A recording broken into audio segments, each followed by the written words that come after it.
President Trump is not backing down on his efforts to stop these violent riots. He issued a stark message to any protesters who burn an American flag. Listen. These are animals, but they proudly carry the flags of other countries, but they don't carry the American flag. They only burn it. People that burn the American flag should go to jail for 1 year. That's what they should be doing. 1 year. And we'll see if we can get that done.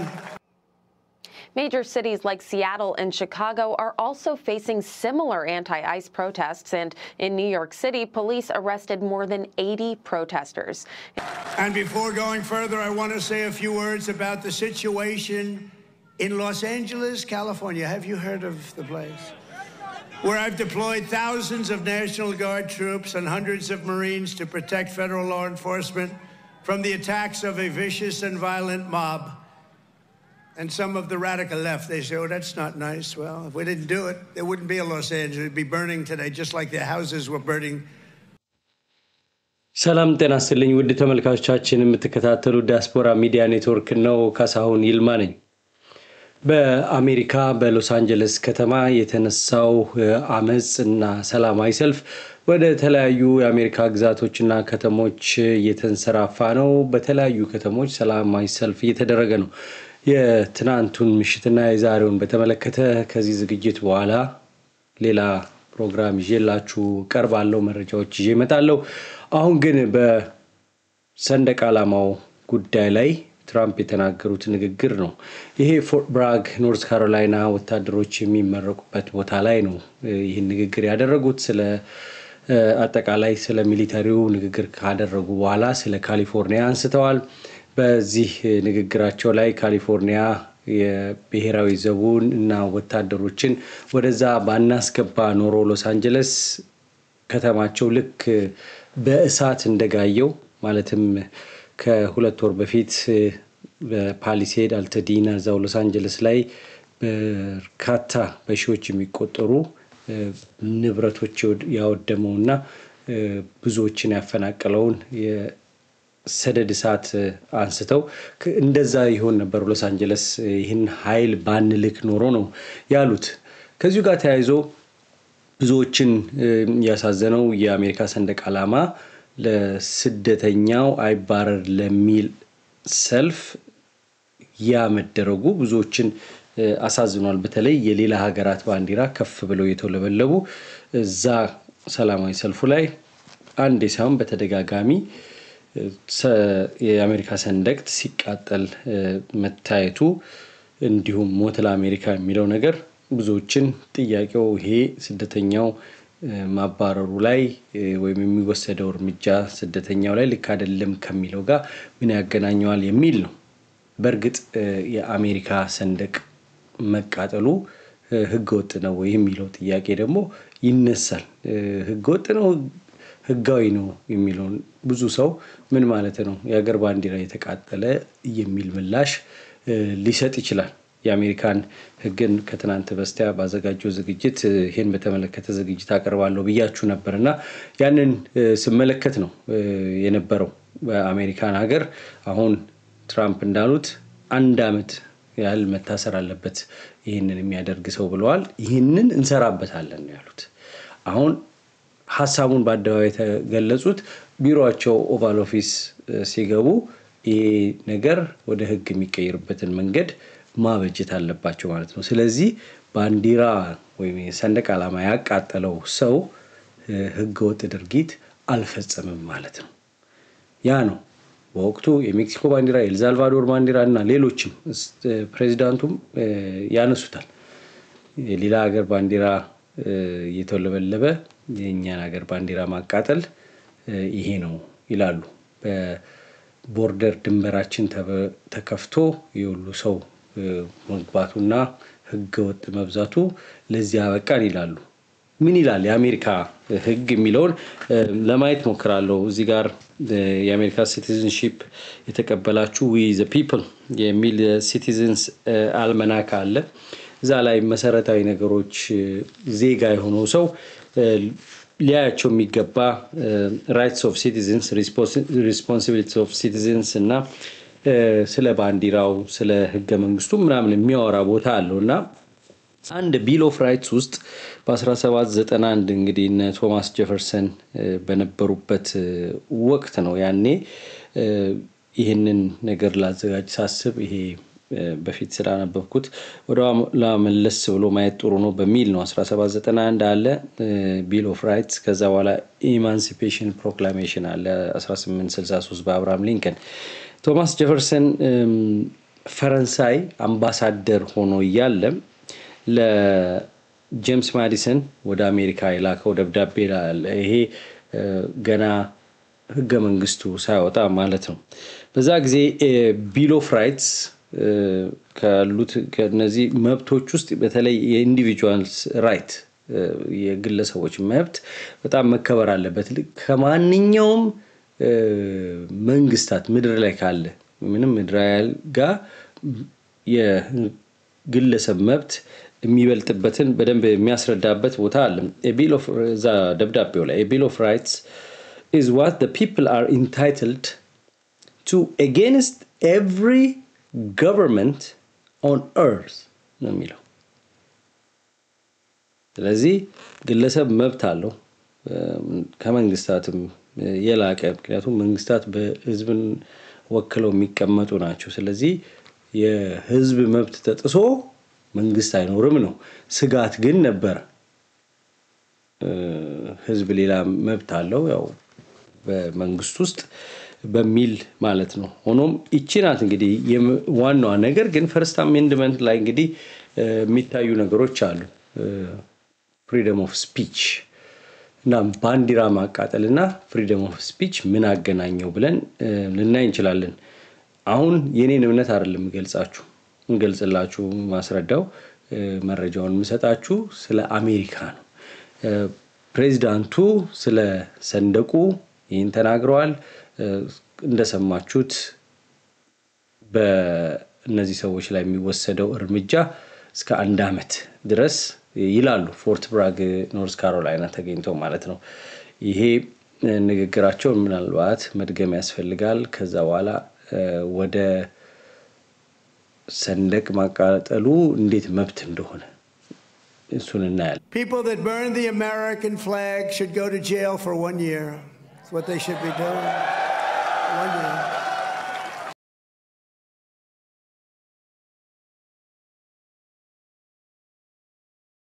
And we'll see if we can get that done.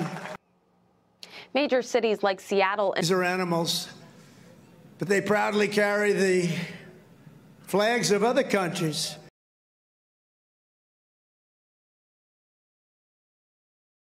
But they don't carry the American flag. They only burn it.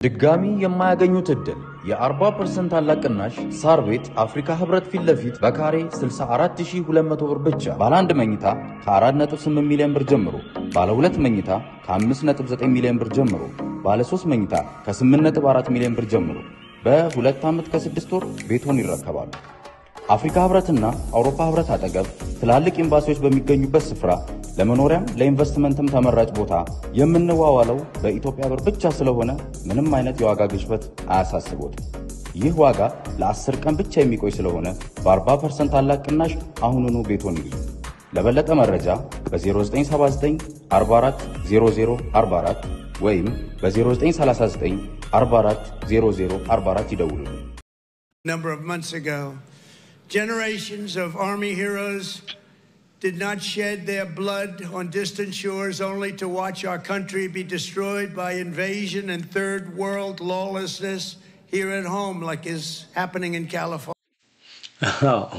የሶስተኛው ዓለም ይሄ ስርዓት አልበኝነት እንዲነግስ በውጪ ወራሪ ስደተኞች ማለት ነው ያንን ነው በዛ ቦታ ላይ ተናገሩት ስለ ኤሌ ሲያነሱ ኤሌ እኛ ኃይል ባንልክ ኖሮ ጋይታ ታልቅ ነበር ልክ እንደ ሰደድ እሳታቸው ነው ያሉት በርግጥ ፈርስት አሜንድመንት ፍሪደም ኦፍ ስፒች የሚለው እንዴት መጣ የሚለውን ወደ ኋላ ሄዶ ማየት ያስፈልጋል ታሪክ ነው ይሄ የአሜሪካ ጉዳይ ፍሪደም ኦፍ ስፒች የመጣው በቴክሳስ ነው ዋናው አንድ አሜሪካዊ የአሜሪካንን ባንዲራ አቃጠለ ያም ምንድነው ሮናልድ ሬገንን ተቃውሞ ነው ኮንቬንሽን ሴንተር ሪፐብሊካኖች ተሰብስበው ነበር አመታዊ ጉባኤ ወይም ጠቅላላ ጉባኤ እንደሚባለው እዛ ቦታ ላይ የሬገንን መንግስት በመቃወም በ1989 በፈረንጆቹ አቆጣጠር ያንን በማቃጠሉ የቴክሳስን ህግ ጥሷል ተብሎ ይሄ ሰው ታሰረ እንግዲህ በሱ ምክንያት ጠቅላይ ፍርድ ቤት ደረሰ ለምን መብቴ ነው የሚል ነው ምክንያቱም ኤክሰርሳይዝ ያደረኩት የተገበርኩት ህገ መንግስቱ ያስቀመጠልኝን የመናገር ነፃነት ነው ያ ሲምቦሊክ ንግግር ነው ባንዲራ ማቃጠሉ ሰንደቅ ማቃጠሉ የሚል መከራከሪያ ቀረበ እንግዲህ ይሄ ጆንሰን የተባለ ሰው ነው በዛን ጊዜ ክርክር ነበር በወቅቱ የነበረው ክርክር Gregory Lee Johnson ነው የሚባለው burned an American flag outside of the convention center where the 1984 Republican National Convention was being held in Dallas, Texas. ከቴክሳስ የሚነሳው እንግዲህ ባንዲራ ማቃጠል ጉዳይ Johnson burned the flag to protest the policies of President Ronald Reagan.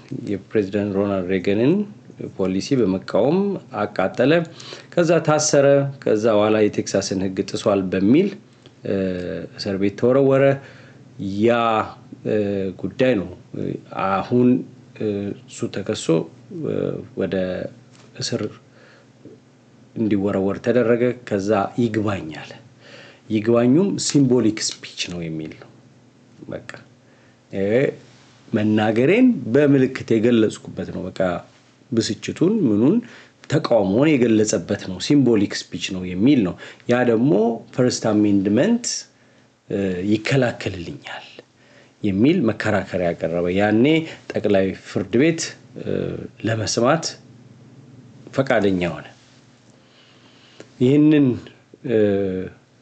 ክርክር ፍርድ ቤቱ ለመስማት ፈቃደኛ ሲሆን ያው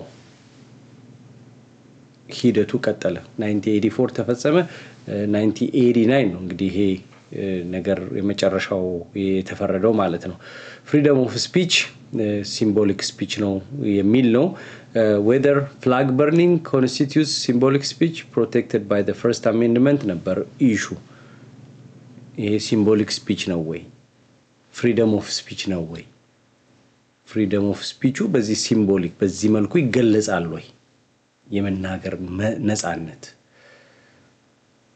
ትራምፕ ደም አምባገነን ነው ምናምን ሊባል ይችላል ገለሃለው ምናምን ማለት አይቻልም ግን በዚህ መልኩ ማቃጠል ደግሞ እንደ ነፃነት መናገር ነፃነት ሆነና ያው ኮርቱ ጠቅላይ ፍርድ ቤቱ በዚህ ጉዳይ ላይ ተከራከረ በወቅቱ የነበረ ዜና ነበር እሱን ብናየው ደስ ይለኛል ምክንያቱም ሜጀር በዛ ጊዜ ፍርዱ ሂደቱ ሲያልቅ ሰውየው እስከ 20 አመት ምናምን ይታሰር ነበር የጆንሰን የሚባለው ወጣት ነው በዛውም ታዩታላችሁ የሚገርም ነው እኔ ራሴ ይሄንን ሳጠና በጣም የተገረምኩበት ጉዳይ ነው We begin tonight with a decision by a supposedly conservative Supreme Court. It's about free speech and a powerful symbol of the nation. The court ruled today that burning the American flag as a form of political protest is a right protected by the First Amendment to the Constitution. The decision reflects a very divided court. The debate, as always, deeply divides the country. Our first report is from our law correspondent, Tim O'Brien. Today's ruling involved this demonstration during the Republican National Convention in 1984, a demonstration that included the burning of the American flag. Gregory Johnson drew a $2,000 fine and a year in prison for violating a Texas law that makes the desecration of the flag. አዎ እንደሰማችሁት የአሜሪካ በቃ ምሰሶዋ ፈርስት አሜንድመንት ነው የመናገር ነፃነት ነው ይሄ ሰውዬ ግሪጎሪ ጆንሰን አቃጠለ እንደምታዩት ምስሉ ላይ የምታዩት ወጣት እሱ ነው $2000 አካባቢና እስከ 1 አመት እስር ይጠብቀው ነበር ይሄ ወደ ፍርድ ቤት ክርክር ሄደ። A felony. Today, the Supreme Court ruled such laws violate the First Amendment right to free speech and set aside Johnson's conviction. I think it's an important victory that, it's tremendous that the government was forced to back off. The court was... ይሄ ያያችሁት ነው እሱ ነው ባንዲራውን ያቃጠለው ግሪጎሪ ጆንሰን ትልቅ ድል ነው ማለት ምክንያቱም ጠቅላይ ፍርድ ቤቱ በጠባብ ውጤት መብቱ ነው የመናገር ነፃነቱን ገልጾበታል በሚል የቴክሳስን ፍርድ ሻረው ማለት ነው ስለዚህ መንግስትን ወደ ቦታው መልሶታል ይሄንን መብቴን ጠብቆልኝ እና በፍርዱ በጣም ተደስቻለሁ ነው የሚለው ግሪጎሪ ጆንሰን It's tremendous that the government was forced to back off. The court was sharply split. Justice William Brennan for the majority. The government may not prohibit the expression of an idea simply because society finds it offensive or disagreeable.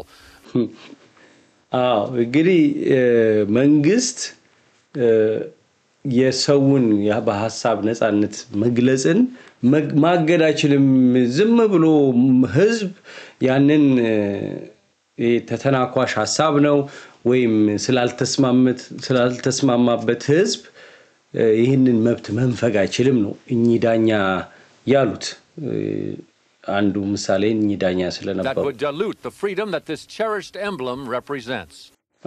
ይሄ እንግዲህ በጣም በአሜሪካ እንደ አርማ የሚታይ ትልቅ መብት ነው የፈርስት አሜንድመንት ፍሪደም ኦፍ ስፒች ስለዚህ ያንን የሚጣረስ ነው የሚጥስ ነው ይሄን ሰውዬ ማሰር አታቃጥል ማለት የሚል ነው አንዱ ዳኛ የተናገሩት የደገፉትም ልጁን ለዛ ነው መንግስትን ውሳኔ ተቃውሞትም እና ለተከሳሽ ግሪጎሪ ጆንሰን የሚበጅ ፍርድ የሰጡት Two Reagan appointees, Antonin Scalia and Anthony Kennedy, both conservatives, provided crucial votes for the 5-judge majority. The 4 dissenters were led by Chief Justice William Rehnquist, who complained the government may conscript men to fight and perhaps die for the flag, but with today's ruling may not prohibit the public burning of the banner under which they fight. እኛውን የተቃወሙት ሌሎች ኮንሰርቫቲቮችም ወደዛ አድልተዋል 5 ዳኞች ናቸው እኚህ ግን ምንድነው ያሉት መንግስት ለዚች ባንዲራ ታገሉላት ምናልባት ሙቱላትም ከዛ ባለፈ ሙቱላት ይላል በተቃራኒው ደግሞ እዚህ ያ ባንዲራ የሚሞትለት ባንዲራ ይቃጠላልና ይሄንን አንዱ ዳኛ ተቃውሞ ነበር Burning is the equivalent of an inarticulate grunt or roar, said the Chief Justice, most likely not intended to express any particular idea, but to antagonize others. ይሄ ሐሳብ መግለጽ አይደለም ሌሎችን ማነሳሳት ወይም መቃረን ለዛ ነው እንጂ ይሄ ሐሳብን መግለጽ አይደለም በሚል ነው የተቃውሞት ይዳኛ The ruling, which cast doubt on laws in nearly every state against desecrating the flag, produced sharp reaction. Well, there's been a lot of talk.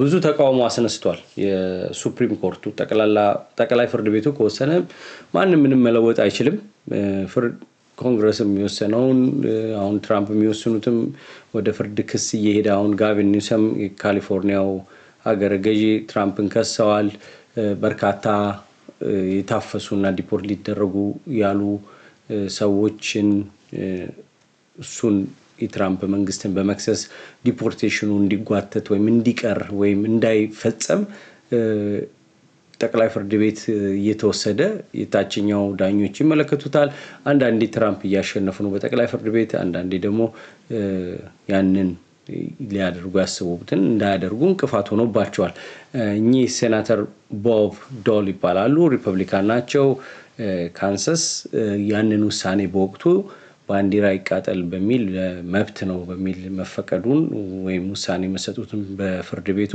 ተቃውመዋል The Supreme Court of the United States is tilting right. Well, the day it didn't tilt right, it tilted wrong. The flag is a symbol of national unity and deserves respect. ይሄ የብሔራዊ አንድነት ምልክት ነውና ክብር ይገባዋል ይላሉ እኚህ ደግሞ ሎየር ያን ነፃነት መብት የሚለው የመናገር ነፃነት እሱ ነበር አሁን በደንብ ተከብሯል በሚል ይደግፉታል The flag is all about after all is a vindication of American freedom. አዎ ይሄው ነው እኚ ፈርስት አሜንድመንት ሎየር ናቸው በዚህ ጉዳይ ላይ is a vindication of national unity and there deserves respect. What the flag is all about after all is a vindication of American freedom. And what the court has done today is to vindicate that freedom. ያንን ፍሪደም ነፃነት ያረጋገጠ ውሳኔ ነው ጠቅላይ ፍርድ ቤቱ የወሰነው በሚል ጠበቃው ደግፈውታል የጠቅላይ ፍርድ ቤቱን ውሳኔ ተመልካቾቻችንስ ምን ትላላችሁ የአሜሪካ ባንዲራ መቃጠሉ ትክክል ነው ወይ ባንዲራ ማቃጠል አጠቃላይ ለምሳሌ እንደ ኢትዮጵያ እንኳን ብናየው በተለይ በአሁን ዘመን ያለፉት 7 አመታት የኢትዮጵያ ባንዲራ ሲረገጥ ሲቆራረጥ አሁንም በቅርቡ አንድ ቪዲዮ አይቻለሁ ጫማ ሲጠረግበት የሚሊተሪ ልብስ የለበሱ ሰዎች ኦነግነን የሚሉ ሰዎች ኢትዮጵያን ባንዲራ እንደዚህ ሲያቃጥሉ ብዙ ጊዜ አይተናል አንድ ሀገር መንግስት ዜጎችን ሊበድል ይችላል ገዢዎች ይመጣሉ ይሄዳሉ ሀገር ግን ይሄ በምርጫ እኛ እንደዚህ ተብሎ አይደለም ሀገር የሚመሰረትበት ታሪክ አለው የእያንዳንዱ ሀገር አንድ ሀገር ግን መዝለቅ የሚችለው ማፍረስ ቀላል ነው ሀገር አንድ ሀገር መቀጠል ማስቀጠል የሚቻለው የሀገር ስለበደለን መንግስታት ስለበደሉን በመጥላት ያቺ ሀገር መንግስት እንዲያርጎኛል ትፍረስቱ ደም በማለት በዛ መልኩ ነው አንድ ሀገር የሚቀጥለው ባንዲራዋን ሰንደቅ ማለት ምልክት ነው በቃ ህዝብ ነው ሲምቦሊክ ነው ይሄ አርማ አይደለም የሰፈር አርማ አይደለም የሰፈር አርማ እንኳን የእግር ኳስ ክለብ ይከበራል በሀገር ደረጃ ግን ያንድን ሀገር ዜጎች የሚወክል ነው ልክ የአረንጓዴ ቢጫ ቀይ ሲታይ ኢትዮጵያ ነው የሚታየው ልክ አሜሪካንም ግን አሜሪካ ህገ መንግስቱ ልክ ነው አይደለም በሚል ነው የሚከራከሩት ማጆሪቲ ህዝብ ይሄንን ሊቃወሙ ይችላል ግን ያ ዛ ህገ መንግስቱ ላይ ተቀምጧል ያው ህገ መንግስቱ የማይነካ መጽሐፍ ቅዱስ አይደለም አሜንድ ይደረጋል ህገ መንግስቱ ይስተካከላል ይቀየራል ከዘመን ዘመን እየተሻሻለ ይሄዳል ሀገርን ድንበርን ሉዓላዊነትን በሚያስጠብቅ መልኩ የዜጎችን መብት በሚያስጠብቅ መልኩ በየጊዜው ህገ መንግስት ይቀየራል ወይም ይስተካከላል ወይም ይጨመርበታል ሌሎች ህጎች አሜሪካ 1989 ነው ይሄ ጠቅላይ ፍርድ ቤቱ የፈረደው 1984 ለተፈጸመ ማለት ነው የግሪጎሪ ጆንሰን ድል እንግዲህ ዛሬ ድረስ የሮድኒ ተቃውሞ ፖሊስ ደብድቦት ኤልኤ ላይ በ90ዎቹ ያኔም እንደዚሁ ኤልኤ ላይ ተቃጥሏል ሰንደቅ ዓላማ አሁንም ተቃጠለ ግን ሲቃጠል ስደተኛ ነን የሚሉ ሰዎች የመጡበትን ሀገር ባንዲራ ከፍ አድርገው ያ ነው ትራምፕን ያበሳጫቸው ስለዚህ እነዚህ አውሬዎች ናቸው ነው የሚሉት ትራምፕ ምንም ሳያመቻምቹ በግልጽ የተናገሩት these are animals ነው የሚሉት these are animals ስለዚህ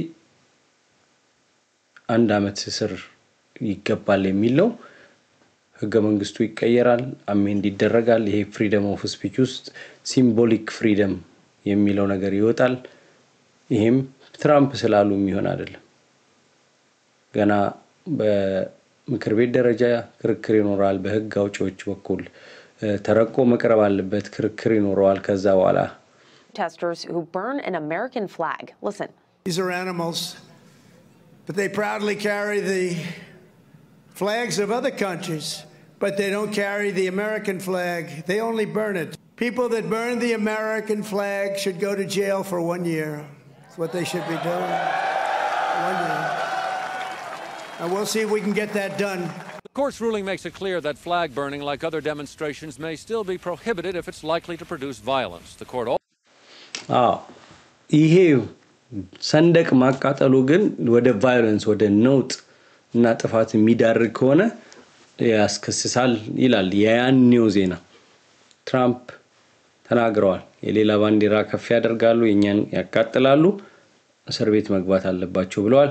ይህን ምናየው ይሆናል በጊዜ ሂደት። የተለያዩ መረጃዎች ዲያስፖራ ሚዲያ ኔትወርክ ወደ እናንተ ያመጣል። ዝግጅቶቻችንን ተከታተሉ፣ ሰብስክራይብ አድርጉ፣ ላይክ አድርጉ፣ ሚዲያውን ትረዱ ዘንድ አሁንም በትህትና ጠይቃለሁ።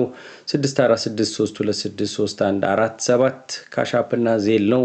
በተለያዩ ሚዲያ ግባቶች ቁሳቁሶች ለመርዳት ፈቃደኛ የሆናችሁ ደግሞ በዚሁ ስልክ ቁጥር ልታገኙ ትችላላችሁ። ለአስተያየትና ለመልእክት 5126774634 ላይ ብትደውሉና ድምጽ መልእክት ብታስቀምጡ እንደ ጉዳዩ ጥንካሬና አስፈላጊነት መልሼ ደውላለሁ ወይም በጽሁፍ መልእክት እሰጣለሁ። ስልኮች ማንሳት ስላልቻልኩ ነው። ከስራ ጋር በጣም ብዙ ስልኮች ይደወላሉ። እየደወላችሁ የምታበረታቱን ሁሉ እግዚአብሔር ይስጣችሁ። የትዝታ በላቸው ዝግጅት ወደ እናንተ ይመጣል። ጥሩ ዝግጅት ነው። ካንሰርን በተመለከተ ደጋግሜ እንደነገርኳችሁ ከዛ በተጨማሪ ደግሞ ሌላ ዝግጅት አለ። ጎፈንድሚ ለኔ ጎፈንድሚ ልሰበስብ አይደለም። ጎፈንድሚ ብዙ ሰዎችን ረድቷል። ብዙ የረዱ ሰዎችን ደግሞ አሳዝኗል። የተጠየቀው ገንዘብ ለተፈለገለት ዓላማ ባለመዋሉ በኢትዮጵያውያን ዘንድ የሌላው ሀገሩን ብዙ ብናወራ እንችላለን። ጎፈንድሚ የሚያጣራው በትክክል ለዛ ሰው ነው የሚሰበሰበው የሚለው ነው እንጂ ያ ገንዘብ መድረሱን አያጣራም። ብዙ ገንዘቦች ተሰብስበው የተሰበሰበው ገንዘብ ለተፈለገው ነገር ሳይውል ቀርቷል። ይህንን መቅረፍ እንችላለን። ገንዘቡ ለትክክል ለተባለለት ዓላማ መዋሉን ሳናረጋግጥ አንተውም። ይሄን ደግሞ እንቀይራለን። የግድ አሜሪካ ብቻ ደግሞ እንደዚህ ፈንድ መሰብሰብ የለበትም። ለኢትዮጵያውያን የቀለለ መንገድ አምጥተናል። ለኢትዮጵያውያን ብቻ ሳይሆን ለሌሎችም ሀገራት ይህ አፕ ይህ ቴክኖሎጂ ኢትዮጵያውያን የሰሩት ሐሳቡ በጣም ጥሩ ነው። እሱን የተመለከተ ዝግጅት ደግሞ አለኝ ከባለሙያው ጋር ይህንን ጥሩ ሐሳብ ከመጣው ካመነጨውና ከመስራቹ ጋር ከሱ ጋር ቃለ ምልልስ አድርጌያለሁ። እሱ ዝግጅት ወደ እናንተ ይመጣል። ስለዚህ እናንተ ብቻ ሰብስክራይብ ማድረግና ሰፖርት ማድረግ ነው። የተለያዩ ዝግጅቶች ወደ እናንተ ለማምጣት አሁንም ዲያስፖራ ሚዲያ ኔትወርክ ጥረት እያደረገ ነው። የተለያዩ አቅም ያላቸው ወጣቶች የተለያዩ ዝግጅቶች ማቅረብ የሚችሉበትን እየፈለግን ነው። በተለይ ለወጣቶቻችን ለልጆች የሚሆኑ ዝግጅቶች ያስፈልጋል። እዚህ ሀገር በርካታ ኢትዮጵያውያን ከ2 ሚሊዮን በላይ ካናዳና አሜሪካ ይኖራሉ። እነዚህ ኢትዮጵያውያን ያፈሯቸው ልጆች አሉ፣ ወጣት ልጆች አሉ። እነሱ ደግሞ የሚያስፈልግ ዝግጅት ለማቅረብ የተለያዩ ጥረቶች ይደረጋሉ። እናንተ ድጋፍ ደግሞ ለዚህ ያስፈልጋል። አመሰግናለሁ። እስካሁን ያስተናገድኳችሁ ካሳሁን ይልማ ነኝ። ጤና ይስጥልኝ።